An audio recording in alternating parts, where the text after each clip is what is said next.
A'udzubillahi minasyaitonirrajim. Bismillahirrahmanirrahim. Rabbi shrah li sadri wa yassir li amri wahlul 'uqdatam min lisani yafqahu qawli. Ufawwidu amri ilallah, innallaha basirun bil ibad. Assalamualaikum warahmatullahi wabarakatuh. Alhamdulillahirabbil alamin. Semoga teman-teman sekalian hari ini dalam keadaan sehat walafiat. Alhamdulillah hari ini kita sudah memasuki pertemuan yang ketiga, tentunya di materi yang sama, berkaitan tentang metodologi pengajaran. Sebelum Al-Hakir menyampaikan materi hari ini, boleh ya sedikit Al-Hakir ingin membawakan sebuah hadis ya, supaya lebih semangat untuk membahas materi pada hari ini. Sebagaimana yang kita ketahui bahwa dalam filosofi penciptaan Allah Subhanahu wa taala, pastinya kita akan melihat alasan tertinggi dan alasan terbesar dari penciptaan alam semesta ini adalah berkat kehadiran atau kewujudan dari Nabi besar Muhammad Shallallahu Alaihi Wasallam dan juga para keluarga sucinya. Nah, tetapi ketika kita lihat di dalam salah satu hadis qudsi ya, di mana Allah pernah menyampaikan bahwa laulaka ya Muhammad ma khalaqtul aflaq. Wahai Muhammad, apabila tanpamu, maka tidaklah aku ciptakan alam semesta. Inilah salah satu alasan kenapa Allah menciptakan alam semesta. Namun, dilanjutkan lagi. Laulaka ya Ali, ma khalaqtuka. Wahai Ali, apabila karena tidak adanya dirimu, maka tidak mungkin akan aku ciptakan Nabi Muhammad. Ternyata masih ada lagi kelanjutannya, yakni laulaka ya Fatimah, ma khalaqtukuma. Wahai Fatimah, apabila jika tidak ada dirimu, maka tidak akan aku ciptakan Muhammad dan juga Ali. Jadi kalau kita lihat, ending dari filosofis penciptaan itu bukan hanya karena Nabi Muhammad atau Ali saja, tapi karena seorang wanita yang agung, Sayyidatun Nisa'il Alamin, yakni Sayyidah Fatimah Zahra. Kalau kita lihat ya, dan mengkaji tentang kemuliaan seorang wanita yang agung ini tadi, kita akan melihat bahwa sebetulnya kebaikan itu ada manifestasinya ya, ibaratnya ada perwujudannya. Buruk itu juga seperti itu. Jadi semua ada wujudnya. Sifat ikhlas itu ada perwujudannya, nyata. Sebagaimana yang kita ketahui bahwasanya kewujudan dari kebaikan itu ada dalam diri Sayyidah Fatimah. Jadi kalau mau lihat kebaikan itu seperti apa, kita akan melihat Sayyidah Fatimah. Bal hiyal a'zam. Tapi ternyata lebih tinggi lagi. Sayyidah Fatimah itu jauh lebih tinggi daripada kebaikan itu sendiri. Makanya kita sampai sekarang tidak tahu ya rahasia dari kemuliaan wanita yang dikagumi oleh kita semua, yaitu Sayyidah Fatimah. Makanya saking spesialnya Sayyidah Fatimah dan begitu banyak rahasia yang ada dalam diri Sayyidah Fatimah, kita akan melihat dan kita akan mengetahui bahwasanya perumpamaan beliau seperti Lailatul Qadar ya, yang mana sampai sekarang rahasia dari malam Lailatul Qadar itu tidak bisa kita paham. Jadi lanjut, jika sebelumnya di pertemuan yang kedua kita sudah membahas berkaitan tentang aturan-aturan dalam belajar ya, bagaimana kita perlu yang namanya mengkaji, kemudian perlu adanya latihan, kemudian faktor-faktor apa saja yang bisa mempengaruhi dalam sistem belajar mengajar. Kali ini kita akan lebih detail lagi ya, kira-kira apa sih hambatan-hambatan yang bisa mempengaruhi sistem belajar mengajar dan juga bagaimana sih kita bisa menjadikan proses belajar mengajar itu lebih efektif dan efisien. Sekali lagi, Al-Hakir mengambil dari beberapa referensi ya, dengan buku-buku berbahasa Persia dan juga beberapa artikel. Tetapi mungkin teman-teman sekalian juga bisa mengkaji lebih ya, karena metodologi belajar itu sangat fleksibel, sangat beragam. Nanti mungkin di sini juga Al-Hakir memberikan beberapa konsep atau beberapa contoh-contoh pembelajaran efisien dan efektif yang dilakukan di sekolah-sekolah di Indonesia yang sekarang ini sudah dilaksanakan ya.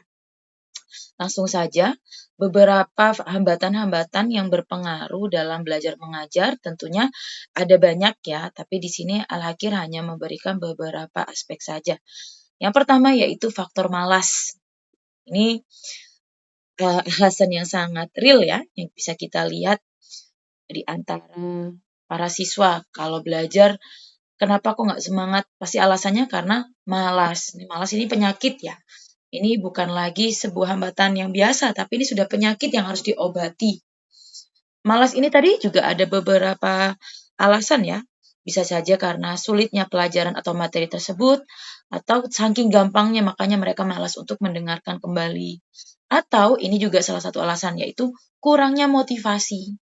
Apa sih manfaat belajar materi tersebut? Apa sih keuntungannya? Nah, ini biasanya kurangnya motivasi dari para guru yang sehingga menyebabkan murid ini kurang minat dalam mempelajari materi atau pelajaran tersebut.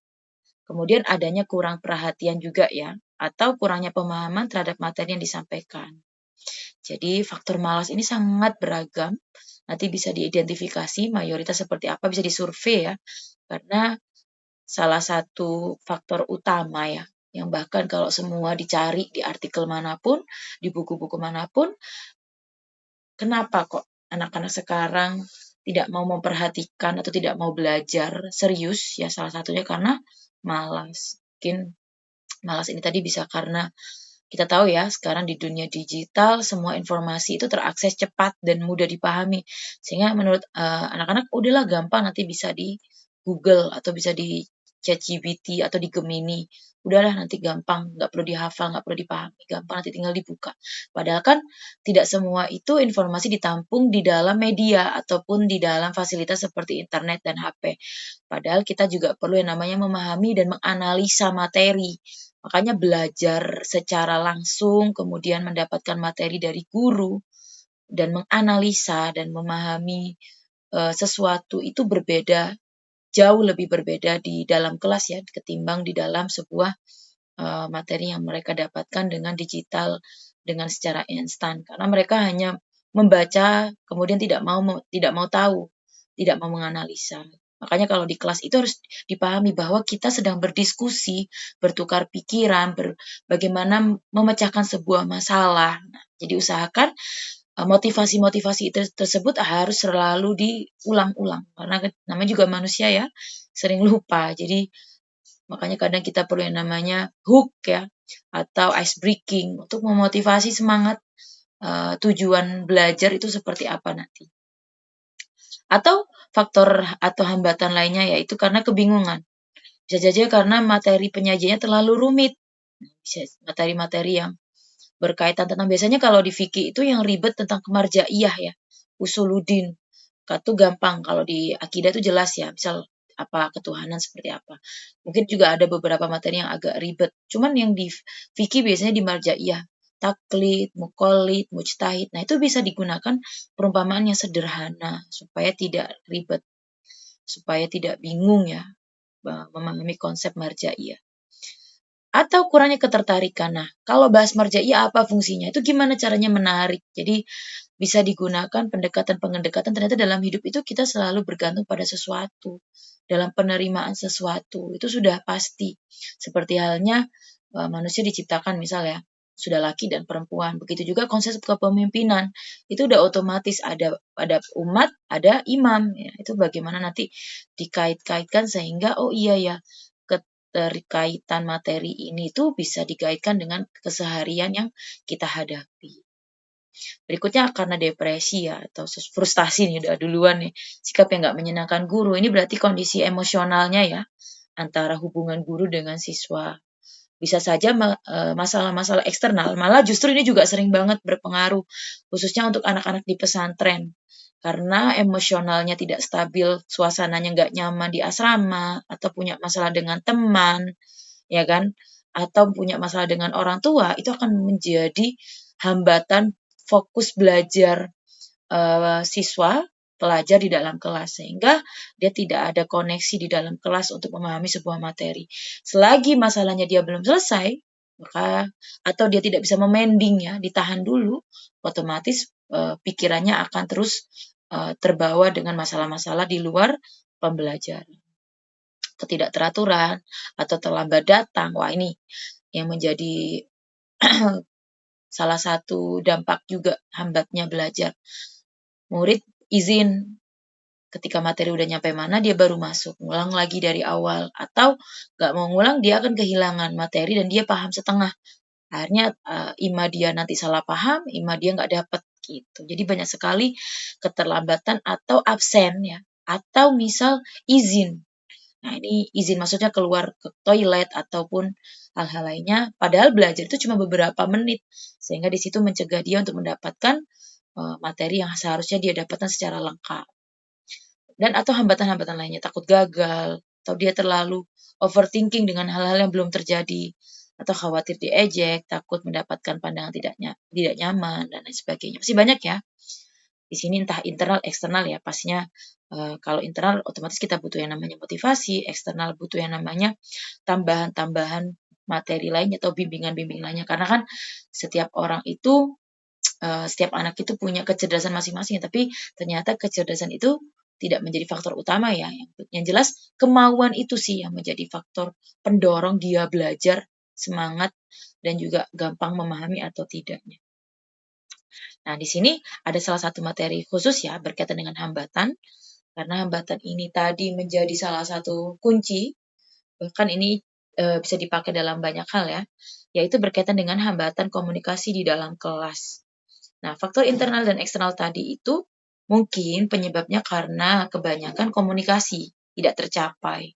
Seperti bahasa, mungkin bahasanya terlalu tinggi atau bahasanya kurang kekinian. Kalau anak sekarang kan pakai bahasa-bahasa kekinian atau bahasa buku biasanya terlalu formal. Itu nggak dipahami. Jadi usahakan menggunakan bahasa-bahasa sederhana yang dengan percontohan-percontohan sederhana, kekinian dan dipahami. Oh, jadi bagaimana menyampaikan tadi tuh kita kondisikan dengan audiens, anak TK, anak SD, usia sekian, SMP, SMA, kuliah. Jadi pakai bahasa-bahasa yang mereka pahami. Bahasa lisan itu tadi sering yang biasa kita pakai otomatis perhatian para siswa atau minat para siswa akan menjadi lebih fokus ya. Jadi komunikasi itu cara penyampaiannya seperti apa? Yang pertama yaitu dari faktor bahasa. Kalau mau di-mix bahasa Inggris, diartikan bahasa Inggrisnya apa. Atau kalau mau di-mix dengan bahasa Arab, diartikan juga. Karena kadang satu kata itu poin penting, jadi kalau nggak paham, selanjutnya dia akan meraba-raba. Jadi tidak dapat dengan apa yang ingin dipahami. Kemudian, kurangnya ketertarikan terhadap pesan baru. Biasanya kalau pesan baru itu sebetulnya harusnya seneng ya, tapi ada pesan baru yang dia nggak pengen tahu. Jadi bagaimana ketertarikan, bawa dulu ketertarikan untuk membahas materi tersebut. Sehingga kalau ada pesan baru, mereka siap untuk menampung materi yang ingin didapatkan. Oh ini hal baru nih, asik nih, itu menarik, belum pernah dapat. New insight, misal wawasan baru atau pemahaman baru. Ini akan menarik jadinya. Kalau seandainya dia mengulang-ulang materi, justru kadang orang akan bosan. Udah tahu nih, pasti nanti kebaca habis gini, bahas ini. Jadi usahakan bawa hal-hal yang baru juga ya. Ternyata pesan baru itu tidak selalunya membuat orang malas, tapi justru menarik. Jadi bagaimana cara menyampaikan pesan baru itu tadi semenarik mungkin, dikemas dengan hal-hal yang kekinian. Berikutnya, pengurangan hambatan melalui pengenalan awal audiens. Jadi bagaimana first impression ya. Mungkin pertama bawa cerita, bawa berita, kaitkan dengan masalah-masalah saat ini, atau hari itu berkaitan dengan entah wilada Rasulullah, atau berkaitan dengan masalah-masalah yang kekinian, otomatis itu pengenalan awal dan kaitkan dengan materi berikutnya. Apa kaitan dengan berita hari ini dan materi? Itu menjadi awal komunikasi yang baik. Ibaratnya narik perhatian ya, narik simpati.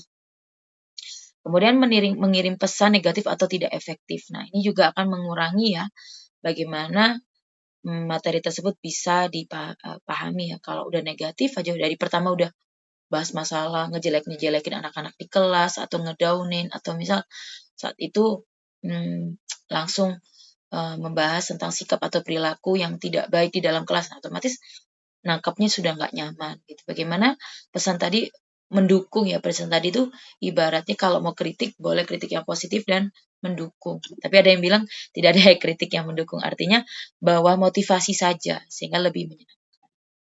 Kemudian keterlibatan dalam komunikasi verbal dengan cara-cara yang menarik, bervariasi, usahakan Karena sekarang udah digitalisasi ya, bahwa kalaupun nggak bawa digitalisasi boleh di-print tuh, difotoin, difotokopi lah kalau mau low budget ya, gambar, video, visual lainnya, jadi lebih tertarik dalam belajar. Lingkungan kelas yang menarik, boleh sesekali bangkunya divariasi, ditaruh yang lebih menyenangkan atau sesekali duduk di bawah, sesekali bikin lingkaran, jadi lebih apa ibaratnya lebih efisien, lebih kelasnya interaktif ya, bisa melibatkan antara siswa dengan guru secara langsung. Berikut ada beberapa faktor lain selain komunikasi yang tadi kita udah bahas secara detail ya. Bisa jadi kenapa kok murid tidak paham atau murid tidak dapat apa materi yang diajarkan, bisa jadi karena pemahaman gurunya tadi kurang gitu ya, atau gayanya monoton, atau hambatan fisik yang tidak memadai. Atau saat itu lagi sakit atau dan lain sebagainya. Bisa jadi materi hari itu tidak efisien. Tapi Al-Hakir percaya guru itu ketika udah masuk kelas pastinya udah seperti yang kemarin kita pelajari ya, tata cara belajar, otomatis sudah siap dengan apa yang akan disampaikan secara totalitas. Karena guru adalah artis saat itu di dalam kelas, otomatis dia akan membawa kelas seperti apa nantinya sampai. Nah, berikutnya kita akan membahas tentang bagaimana sih mengoptimalkan komunikasi. Yang pertama, maksimalkan seluruh komunikasi yang dimiliki. Gunakan media-media pesan yang sesuai ya. Kemudian menghindari pengulangan yang tidak perlu. Jadi kalau itu nanti akan monoton dan membosankan. Komunikasi sebagai faktor utama dalam pengajaran. Pakai nada naik, nada turun, ketika dialog pakai suara berbeda.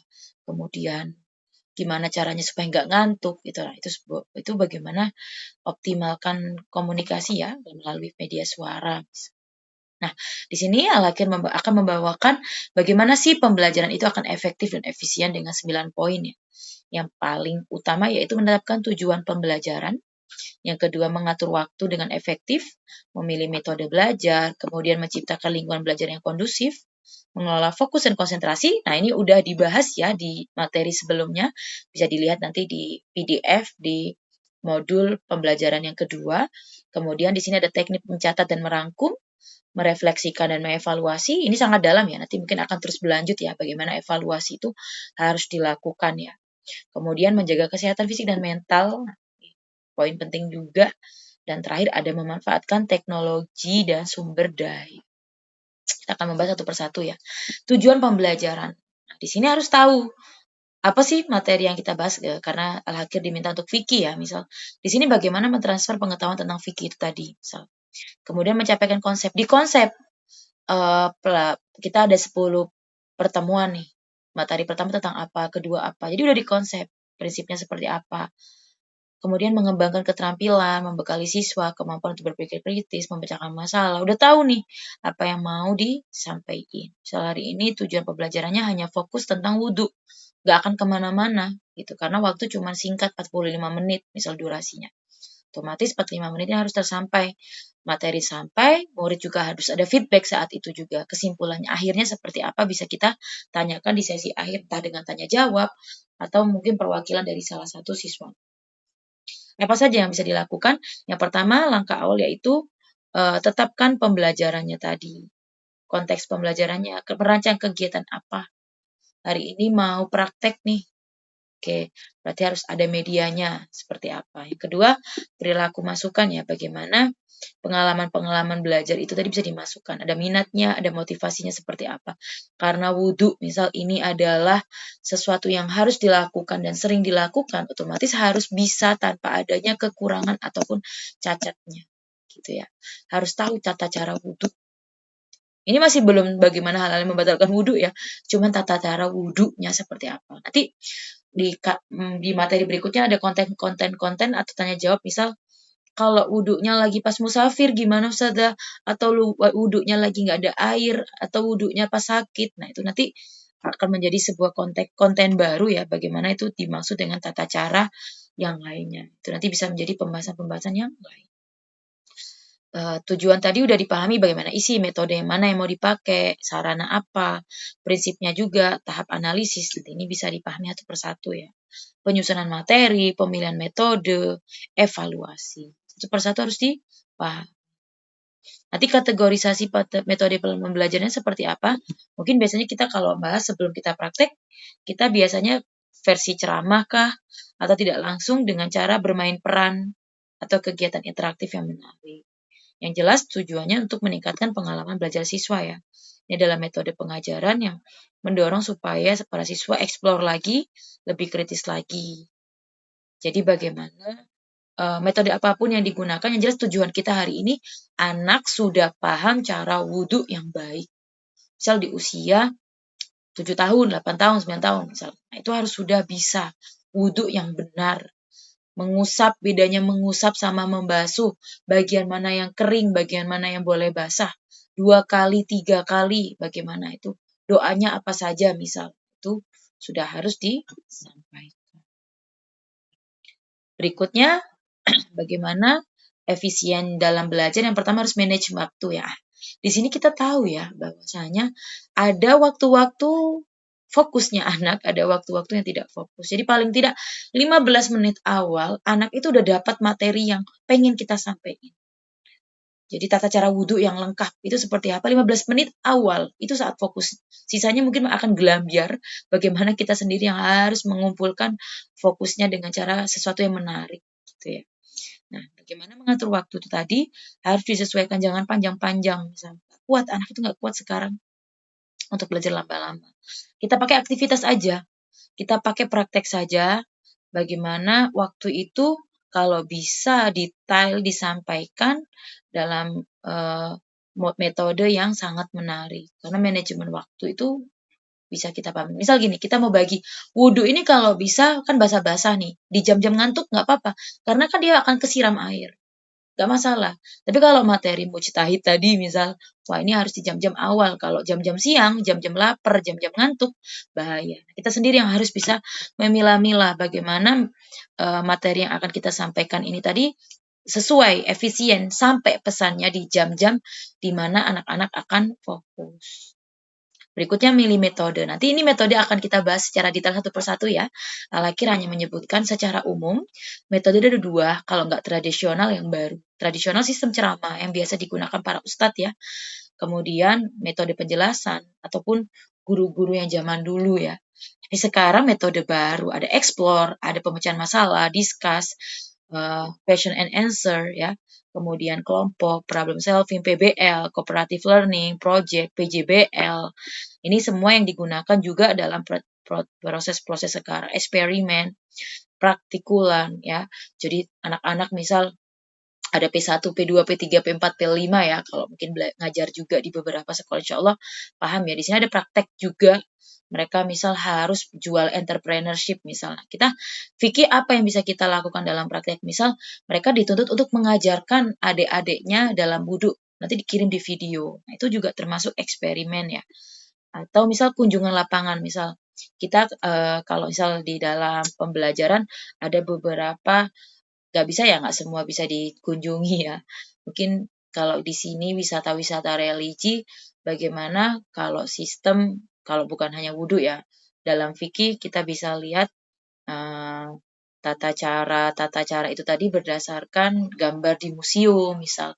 Tapi kalau kita lihat di sini kunjungan-kunjungan di lapangan, mungkin kita akan melihat sekolah-sekolah yang berbasis Islamik, misal di Hauza, atau bagaimana mereka menerapkan syar'i-syar'inya di dalam sekolah Islamik. Misal toilet itu harus ada selang, karena mensucikan itu minimal harus ada selang nih, karena di sini nggak bisa kita pakai gayung doang ya, kurang memadai. Atau misal ada sandal di setiap toilet, itu sebetulnya kunjungan-kunjungan toilet dalam sekolah-sekolah Islamik itu juga menjadikan pembelajaran. Jadi pembelajaran tidak hanya bagaimana kita dalam kelas ya, itu akan menjadikan nilai, oh sholat itu pakai sandal dengan tujuan menjaga kenajisan. Karena kita tidak tahu ya, untuk berhati-hati, karena kita tidak tahu najis. Memang betul dunia ini suci, tanah suci, tapi kita tidak apa ibaratnya mengungkiri bahwa bisa saja terkena najis yang kita tidak tahu. Gitu ya. Jadi bagaimana kesucian itu tetap dijaga ya. Tempat sholat itu harus ada sendiri, mukena ada sendiri.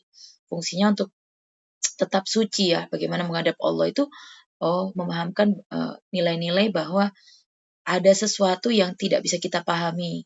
melebihi ibaratnya sekedar materi. Ada nilai-nilai kesucian yang harus kita jaga. Jadi bisa kita pahami dengan cara kunjungan-kunjungan tadi. Atau model pembelajaran individual ya, sendiri-sendiri, model psikolog, kognitif, penilaian, dan banyak sekali. Nah, di sini mungkin akan membahas tentang proses PJBL ya, Project Based Learning ini tadi, kebanyakan sudah praktikular ya. Ada yang namanya dia harus praktek sesuatu, dia harus misal, itu tadi, bagaimana mereka melibatkan dirinya dalam banyak hal. Misal, ayo praktek gimana mensucikan najis. Kita sendiri jangan nunggu yang namanya ada najis dulu, misal ada kotoran atau ada kencing, baru kita bersihin. Nah, kita juga libatkan anak-anak. Misal kita contohkan ada kotoran kucing, misal bagaimana mensucikan.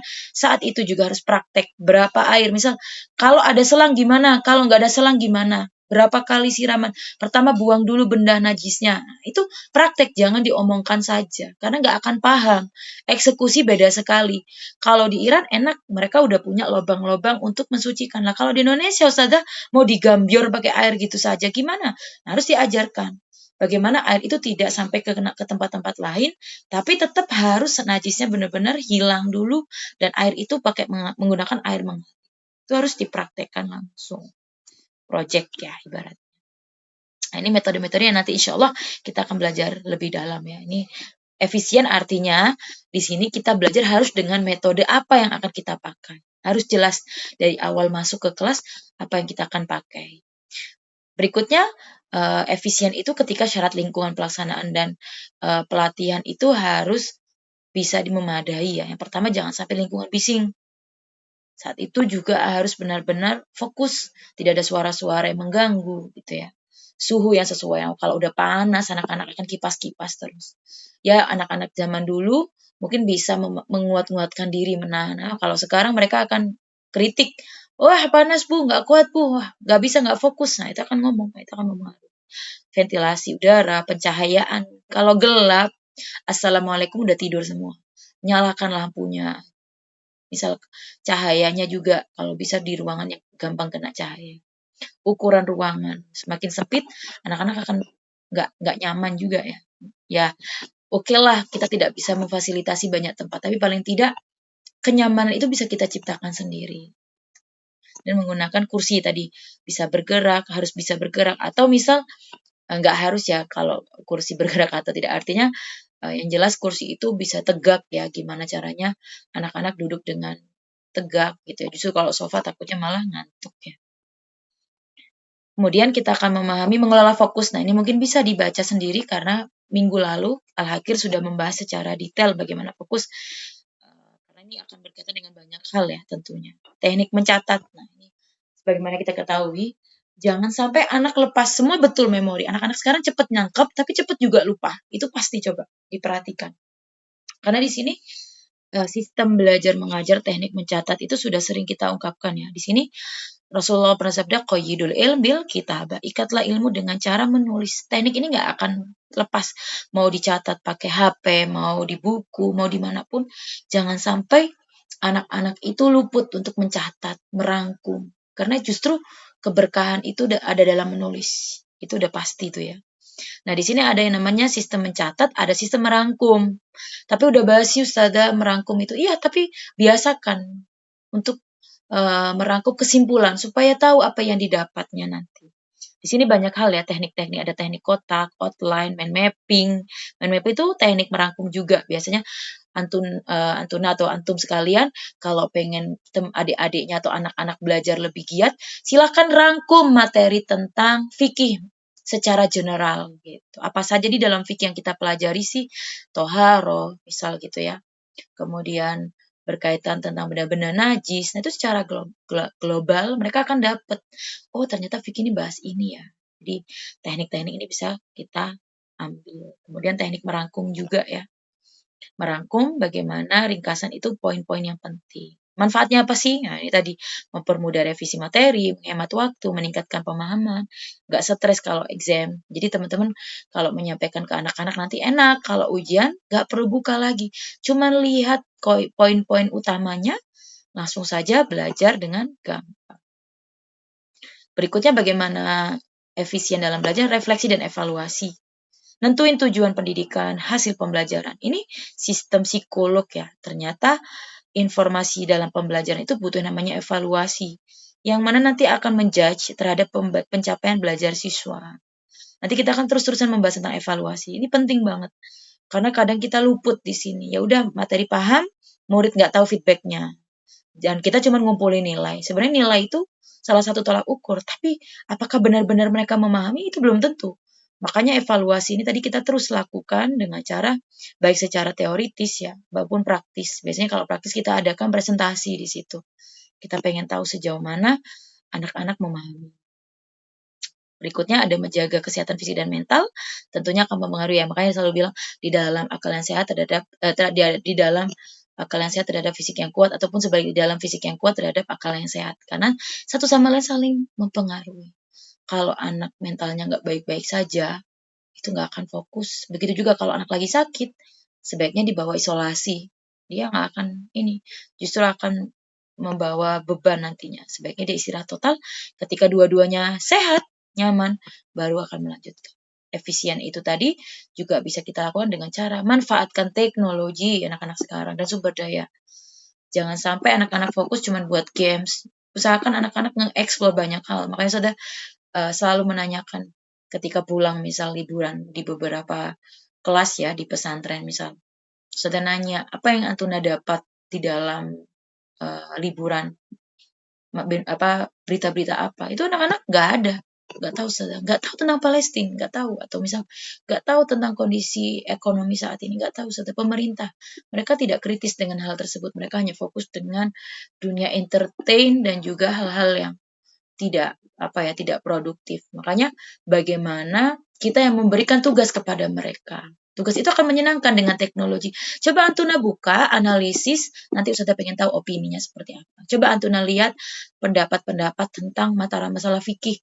Kenapa kok orang-orang itu mempermasalahkan tata cara sholat yang berbeda-beda atau kenapa padahal kalau kita pergi ke Mekah ada orang sholatnya sendakep, ada orang yang tangannya sendakep, ada yang lurus macam-macam, ada yang sholat subuhnya pakai kunut, ada yang nggak kunut, lah kok bisa beragam. Nah itu coba cari tahu di video-video yang Antuna dapat atau Antum dapatkan di media-media. Jadi usahakan manfaatkan teknologi dan sumber daya yang sekarang lebih maju dengan cara menyibukkan anak-anak media-media tersebut. Karena dengan demikian anak-anak akan banyak hal ya yang didapat ya, sehingga nantinya kita tahu bahwa ternyata dunia itu tidak hanya berkaitan tentang hal-hal yang melupakan, tetapi justru banyak sekali hal-hal yang mengingatkan bahkan berkaitan dengan syariat-syariat Islam. Mungkin cukup sekian materi pada hari ini, itu baik berkaitan dengan hambatan juga bagaimana belajar mengajar secara efisien. Setiap guru punya cara masing-masing ya. Yang jelas, semua yang bisa kita lakukan, kita optimalkan supaya generasi kita menjadi generasi yang lebih baik. Karena kita ketahui bahwasanya pendidikan itu menjadi pondasi awal bagaimana kemajuan sebuah bangsa. Jadi sebagai seorang guru, tidak boleh menyerah untuk menggunakan berbagai macam cara atau metode untuk ibaratnya memahamkan dan menyatukan hati mereka terhadap ilmu dan pengetahuan yang insya Allah kita sampaikan. Dan mudah-mudahan bisa diamalkan pastinya. Hadza minni wa lakum minkum. Wabillahi taufiq wal hidayah wa ridha wal inayah. Wassalamualaikum warahmatullahi wabarakatuh.